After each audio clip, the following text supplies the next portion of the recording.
Being a kid and riding a bike go hand in hand, but getting to that point isn't always so easy. Just ask Cara, who is currently struggling to teach her oldest. So we thought we'd dive in and determine once and for all the best way to teach your little one how to ride a bike and things to care about. You all right?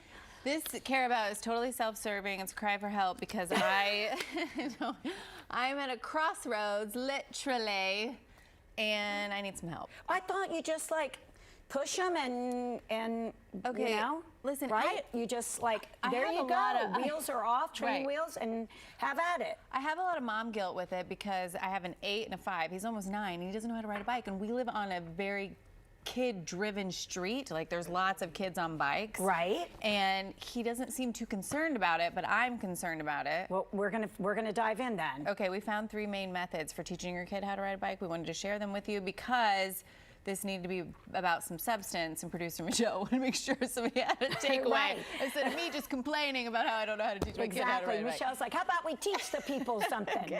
Okay, so the first one is called the no pedals method. Oh. Now, this happens to be the most popular gradual method. It can be started at a very young age. You've seen the balance bikes, right? Yes. Without the wheels on it. So this is when the child first learns how to balance and steer with that aforementioned balance bike, or you can remove the pedals on your current bike.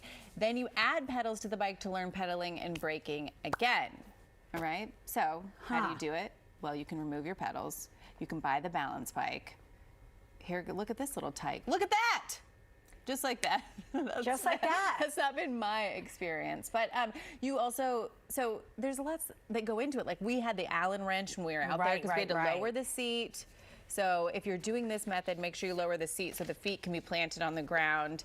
You can have your child sit and walk around the bike to get a sense of the balance. Balance seems to be a very key thing part to riding the bike. Yes, I do remember that, right. Okay, and then my other girlfriend, Courtney, said, which is also outlined here, you know, then you can kind of have them drag their feet if they're on their regular bike until they figure it out. I'm sure if you've already taught your kid, this seems simple to you, but I don't know. Yeah. Let me know if this one works for you. Okay, yeah. I think that sounds like what we did. It is? Okay. Yeah. All right, this next one I'd never heard of, but let me know if you've used it. It's called the towel method. All right, they say this is the fastest method for most kids to learn and is similar to the old school run and let go method, which is what we've been doing.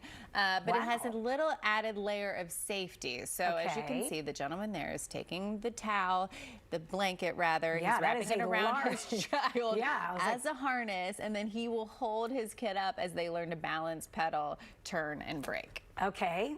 It seems like a lot of rigmarole to me. It does, it does. Come on, buddy, I want to see him go. Come on. If I were to do that, I'd get it stuck in the wheel and the spokes, I'd fall, everybody would fall. So you're kind of running alongside, and then you let go? Yes, exactly. You kind of are giving them the kind of the prop up and the, what am I looking for? Yeah, the safety. The sense of confidence, the sense of stability, maybe. Yes. That they can. Yeah, again, it seems like we're just, Now, James had, rigmarole is a good word. James had a baseball guard, elbow guard, and shin guard. I mean, he was like a whole production for him. Well, I mean, let's face it. He had to have the costume try, you know what I'm saying? Is that what it's called? I don't know. Here is James. Now, this is the only time he got it. He got about a good 20 pedals in. Then he fell. But he did great. He did great, but immediately after that, he got up and went maybe 10 seconds, fell. It was a catastrophe. I mean, he was screaming like he needed to go straight to CHOA. I was like, calm down. And there were other people at the park. It was very embarrassing. But that is kind of this, we want to tell you about the last one. It's called the grass hill method. Okay. Now, this is sort of also what we were doing. The method allows children to build momentum with the slope while the grass slows the child down and acts as a protection during the fall.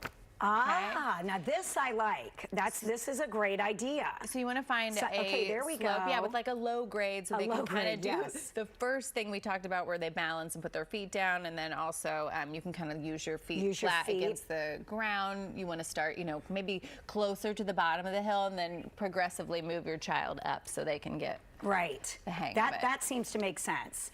It's going to be okay, Cara. You guys have got this. I have a no-nonsense approach to most things, and Right. so I'm like, just go. I get so frustrated. You're like, go. just go. You can do it. I'm like, you're athletic. You have a strong core. He really is. He really is. Remember, Dr. Lee was saying how he makes them balance on one foot as they're brushing their teeth. And my 5-year-old is just like, I mean, Evel Knievel on his Right. bike. He can't ride it either, but he also falls, but he just doesn't care. Right, exactly. But we got this. If you have bicycle teaching tricks, please let us know. Please. It's facebook.com/ATL & Co. We love to know. We win. Happy Friday. Really, give Cara some help here.